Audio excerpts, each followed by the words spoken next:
It's hard to believe that we're over a month into the NHL regular season, but we've already recapped all of October, so it's time to take a look at where all the teams stand compared to where I thought they'd be at the beginning of the season. And we'll start at the very bottom. Congratulations, San Jose Sharks fans. You are no longer so bad that you have a category all your own. You have been bumped up from the Sharks tier to the ass tier, joining such other luminaries as the Chicago Blackhawks, Anaheim Ducks, Columbus Blue Jackets, Montreal Canadiens, Philadelphia Flyers, and the kings of the division, the Calgary Flames. Incredibly, the Sharks managed to put a 3-game winning streak together over the last few weeks, and they have Vaclav Celebrini finally coming back from injury. It's all good things in San Jose, if you ignore the defense, goaltending, coaching, and everybody on the ice other than the young guns and maybe William Eklund too. One tier above them, though, we have the 5 bad teams: the Detroit Red Wings, Buffalo Sabres, Utah Hockey Club, Pittsburgh Penguins, and Seattle Kraken, who have taken a tumble over the last week, an 0-3-0 record in that span, in which they only scored a single goal against the Toronto Maple Leafs. That's right, they got shut out by the likes of Ottawa and Boston in back-to-back games. One tier above the bad teams are the 2 teams that I still just cling on to hope are going to figure it out at some point because they have the talent, but the results still just aren't bearing it out.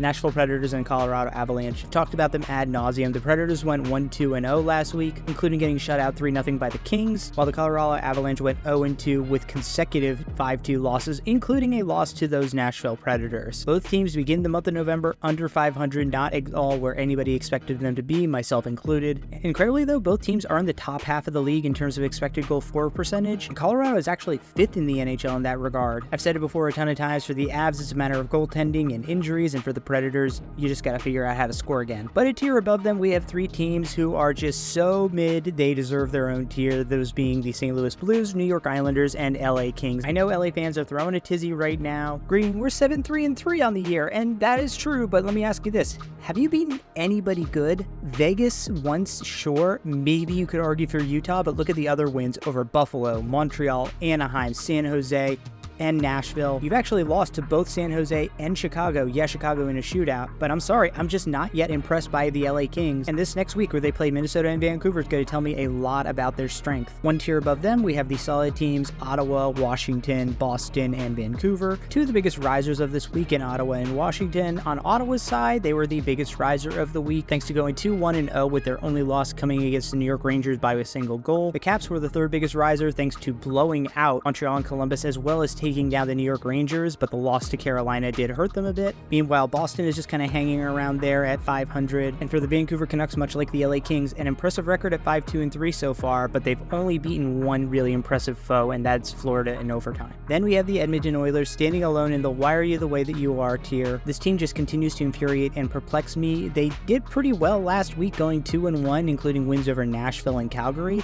but then they got shut out by the New Jersey Devils. They're missing Connor Bedard, but Leon Draisaitl has been stepping up.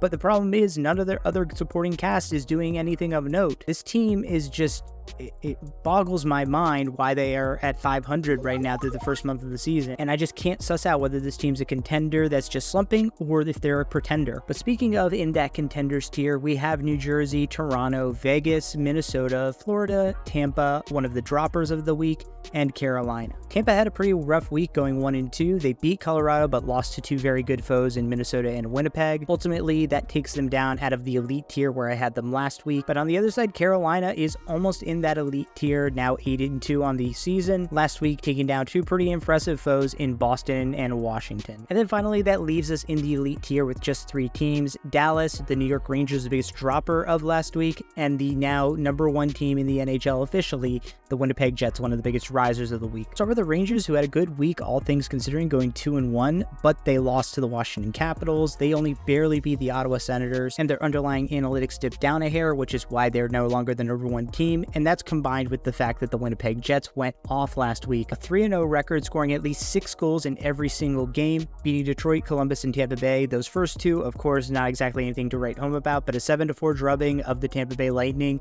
nothing to sneer at. I can't resist it anymore. The Winnipeg Jets are, as far as I'm concerned, the best team in the NHL.